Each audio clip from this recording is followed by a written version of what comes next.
one of two things is going on. Either everybody is out of their head, spending money they don't have, expecting the government to bail them out, or not caring if they ever pay it back. Or the economy is great, everybody is flush with cash, and I've been wrong this whole time. Look, the possibility always exists that I'm wrong, and I have been wrong before. This wrong? I'm not buying. No. Something else is going on. Tony Katz Today. Good to be with you. Dr. Matt Will joins me right now, economist at the University of Indianapolis. I come to you for all of my economic questions, and I start with this reporting. News Nation had the story, newsnationnow.com, that Black Friday sales were up 3.4% from 2023. Cyber Monday is expected to do much better. You take a look at what they're expecting. They're expecting to see a 6% increase over last year. Now, of course, this leads to the question of, is it higher prices or more spending? What is going on? I've been doing TV and radio interviews about holiday shopping for 23 years. And it is hilarious because what is happening, News Nation, your radio station, every TV station, they get a press release from the National Retail Federation. This is the ultimate marketing and PR arm for retail sales. And every year, you got to look it up. Every year, it's great. It's the best year on record. This is fantastic. They don't know the data yet. You can't tell. You don't get it that quickly. This will take a couple months to come through. So what they're saying is 100% PR. There is no facts behind it. Now, there are facts out there, and we can talk about the facts, and I think we should. But what you're hearing is PR. Your stink test was correct, Tony. It just stinks. Is PR just the way you use different letters? Are they replacing other letters? We'll stick with PR instead of BS, okay? But there is spending going on, and certainly I still see places that are full. And we've discussed the idea of doom spending before, the very concept that people are spending to self-soothe. They know everything is terrible. What I'm looking at now is I wonder, hey, you bring up the idea that this is more of a PR conversation than it is reality conversation. But what of the idea of the election? Trump wins. We've already seen consumer confidence go up. People feel good. Oh, we'll have the money later. Spend it now. You get an iPod and you get an iPod. Nobody has iPods, AirPods, or whatever the case may be. And people are spending because they feel better because of the election result. Is that possible? The answer is yes. But can I, before we get off the topic of holiday sales, I would like to give you some just factual information. The best indicator is the U.S. Census Bureau. Historically, they've been right on target. Their 9-month forecast of sales year over year was 1.7%. That's it. So if we go by history, it looks like the holiday season will be 1.7% up. And the 3% number you mentioned, Standard & Poor's gave that number out. Standard & Poor's says so far this year, they think it's at 3% growth. Guess what? Last year it was 4.7. The last 10-year average was 5.3. So again, the National Retail Federation says it is great, yet it's the lowest year for the last 10. So, let's wait for the Department of Commerce in 2 months and they'll tell us what really happened. But I want to talk about your other question is there a Trump bump? I mean, does Trump winning the election change people's calculus about how they spend? I think yes, but it's a little too early to know definitively, but I'll give you some information. The PMI, my favorite report, I talk about it all the time. It was terrible, by the way. This thing would make you cry, all the details in this report. But one number was up. New orders. After dropping for 7 months in a row, finally, new orders are up. And this isn't holiday orders. This isn't stores stocking up for the holidays. They've already got their holiday inventory. This is orders that will be coming in February. So that tells me there's some blip on there that says, okay, stores think we may start seeing an economic turnaround in February.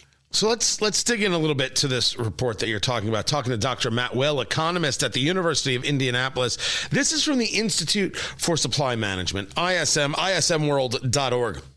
is where you can go and get the information. Manufacturing PMI, I'm reading it right now, at 48.4%. You had put out a tweet, Dr. Will, Dr. Matt Will, Will. A horrendous PMI report. These are your words, sir. This is how you described it. A horrendous PMI report. Only one factor is positive: new orders. Why is it positive? Do businesses see the economy improving in 49 days? I would argue, Dr. Will, that you're engaging a wee bit of sarcasm there. So you tell me, why are orders up in February, and why is the report so dismal? Well, it's dismal because, first of all, the number 50 indicates neutral. Anything above 50 is expansion. Anything below 50 is contracting. Okay. This thing lists about 9 categories. All but one are in the red. They're negative. I haven't seen a report this bad I can't remember. I think maybe during the pandemic. Yet, new orders. This is a private industry, not a government report. A private industry report. And there is companies saying we're going to order something new, but production down, employment down, inventories down, customer inventories down, backlog of orders. Tony, this thing is a mess. If I were in company and I had these results, I would just fire myself. There's nothing good in this, except it looks like in the future, things will be good. And again, I'm speculating. This is one piece of data. Let's look for more, but it looks like there's a forecast that the economy will improve in about 49 days. And hey, if it's satire, I learned it from you. Well, if this is all you learned from me, I'm not doing my job. But people who fire themselves, Carlos Tavares, the CEO of Stellantis, with that quick resignation. So it does happen. I assume that was just a recognition. Intel CEO resigned. Whoa. Yes. When did that happen? It was in the news this morning. See, I was too busy reading your tweets and didn't catch that. So that is 2 very large-scale resignations. Of course, the problems with Stellantis, which is Jeep and Ram, have been well known, and the dealer network has been infuriated with Tavares, the former CEO, accusing him of not doing the proper spending, not doing the proper marketing, not engaging in more quality vehicles. Tavares has taken it extremely personally and has basically said to the dealer network, yeah, whoa, I'll do this job here, you do that job over there.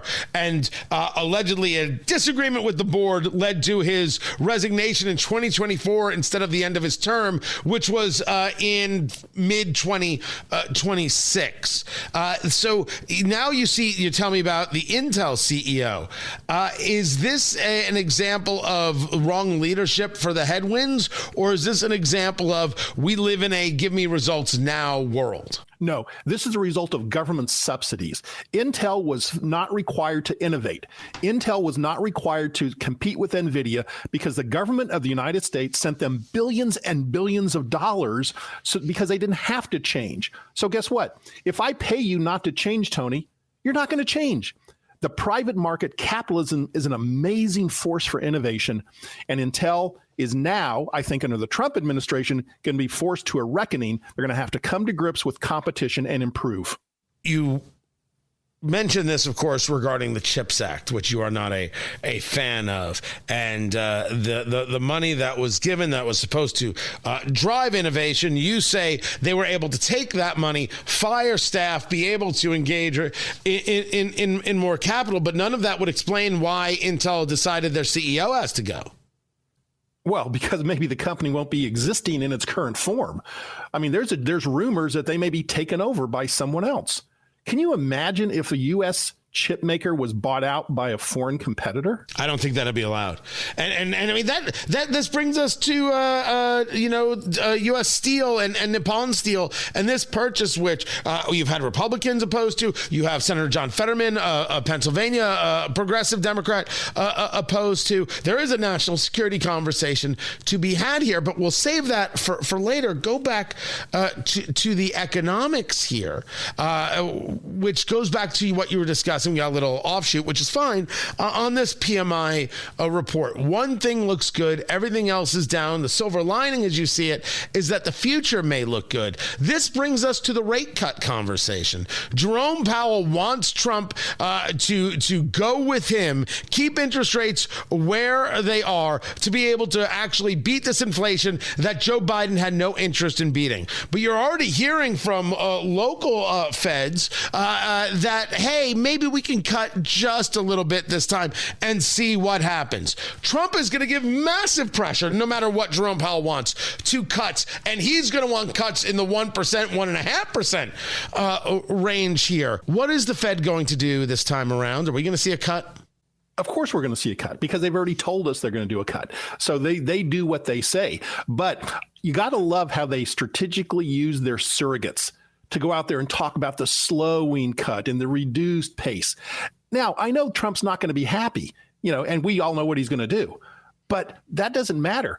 They actually see an ally in Trump. We talked about this last week. They see an ally in someone who's going to control spending and help fight inflation. So they've said, wow, this is good. We're going to fight inflation. Now, of course, Trump will be mad about it, but I think Jerome Powell and the Fed will do the right thing. I think they're going to change course, slow decreases in rates.